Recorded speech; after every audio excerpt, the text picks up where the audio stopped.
O Senhor esteja convosco. Proclamação do Evangelho de Jesus Cristo, segundo Marcos. Depois que João Batista foi preso, Jesus foi para a Galiléia, pregando o Evangelho de Deus e dizendo: O tempo já se completou e o reino de Deus está próximo. Convertei-vos e crede no Evangelho. E passando à beira do mar da Galiléia, Jesus viu Simão e André, seu irmão, que lançavam a rede ao mar, pois eram pescadores. Jesus lhes disse: Segui-me e eu farei de vós pescadores de homens. E eles, deixando imediatamente as redes, seguiram a Jesus. Caminhando mais um pouco, viu também Tiago e João, filhos de Zebedeu. Estavam na barca consertando as redes, e logo os chamou. Eles deixaram seu pai Zebedeu na barca com os empregados e partiram, seguindo Jesus. Palavra da salvação.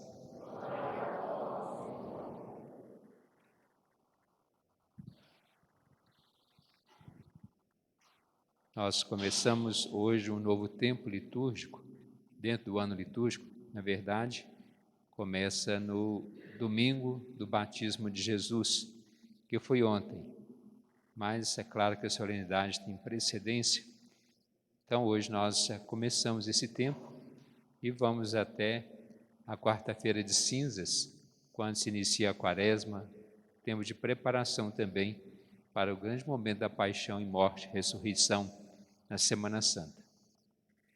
E ontem nós celebramos a solenidade do batismo de Jesus. Quando Jesus se apresentou para ser batizado, na verdade Lucas não relatou com essas palavras, mas João mostrou Jesus como o Cordeiro que tira o pecado do mundo.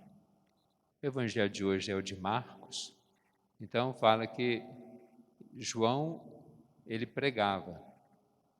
Aí depois que ele foi preso, que ele dizia para converter, o reino de Deus está próximo, crer no Evangelho, João passa isso para o povo e que Jesus, mais concretamente, ele que fala mais do Evangelho.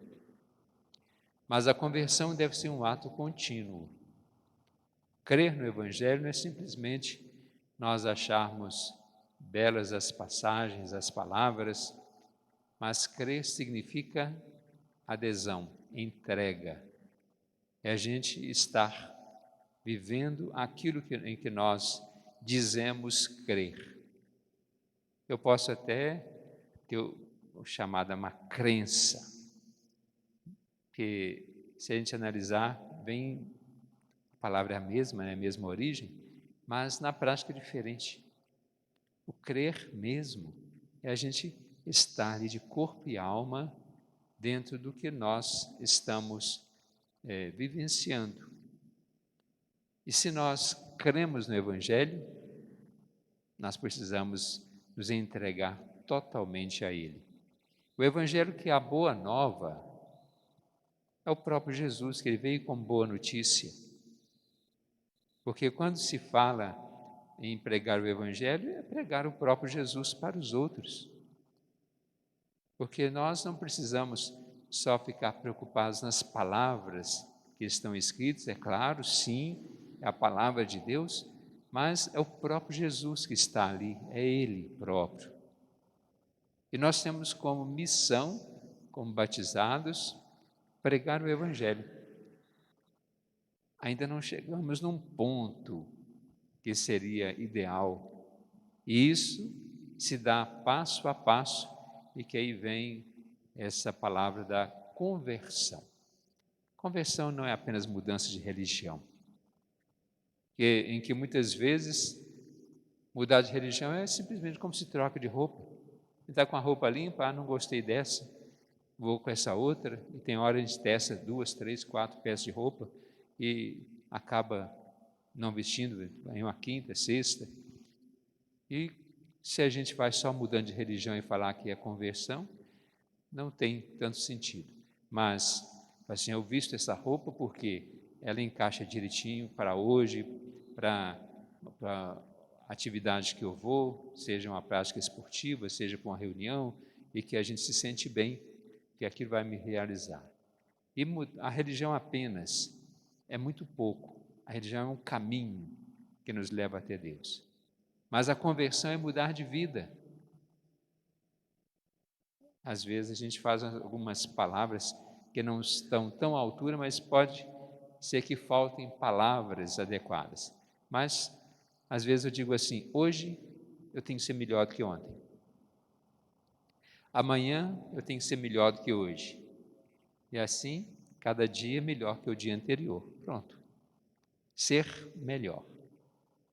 Porque se eu me julgo, não, eu sou assim, eu estou bem, eu sou bom, ou eu não tenho mais como melhorar, ou está pegando o boi que eu sou assim, então eu não tenho esse propósito de mudar, não tenho o propósito de me converter, não tem mais sentido a minha vida. Minha vida, cada vez que eu tenho uma vontade de crescer, de melhorar, eu tenho que ter ter algo em vista. E quando Jesus estava lá, que foi batizado, ou quando ele se apresentou a João, em outro texto que apresenta também essa passagem, que João, ao mostrar Jesus como o Cordeiro que tira o pecado do mundo, 2 discípulos de João seguiram a Jesus, André e Pedro. E aqui vem o evangelho de hoje, em que, no outro momento, Jesus passando pela praia, estava ali André e Pedro, eram pescadores, certamente recolhendo as redes a barco, e Jesus os chamou. Mais adiante chamou Tiago e João, filhos de Zebedeu, que estavam consertando as redes. Eles deixaram seu pai e também seguiram a Jesus. A gente não sabe se essa resposta foi imediata, mas pelo texto, cobra de nós uma resposta imediata. Deixaram tudo e seguiram a Jesus. A gente fica fazendo corpo mole. Depois, quando eu tiver folga, quando eu estiver aposentado, hoje está chovendo, eu estou com um pouquinho de dor de cabeça. Arranjamos tantas desculpas. Eles deixaram tudo. Qual é a nossa disponibilidade em seguir e servir a Jesus? O nosso desapego daquilo que, quem sabe, não nos deixa caminhar, sempre aquela força puxando para trás e que eu não consigo desvencilhar dela.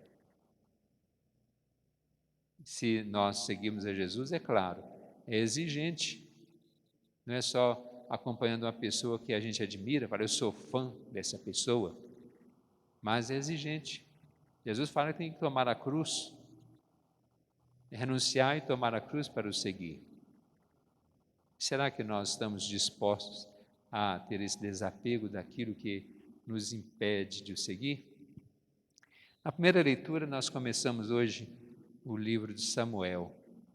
Então, começa a história do próprio Samuel com a sua própria mãe, que era estéril, que não gerava filhos e que era motivo de chacota para outras pessoas.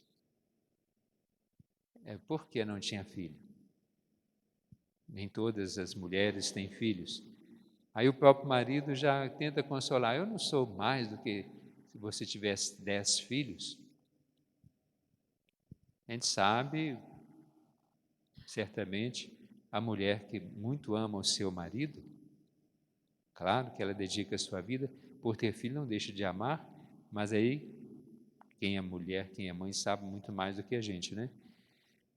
Muitas vezes falam assim, agora é meu filho, em primeiro lugar. Pode não falar, mas na prática é. O filho em primeiro lugar. Então não adianta o marido falar assim, eu não estou valendo mais que 10 filhos. Mas é claro que depois Deus vai agir, nós vamos ver nos dias seguintes, como que Ana vai conceber e vai dar à luz um filho. E quem será? Vamos nesse momento fazer a nossa prece, pedindo a Deus que nos ajude, nos dê a disponibilidade, coragem para seguir Jesus, seguindo e vivendo o Evangelho.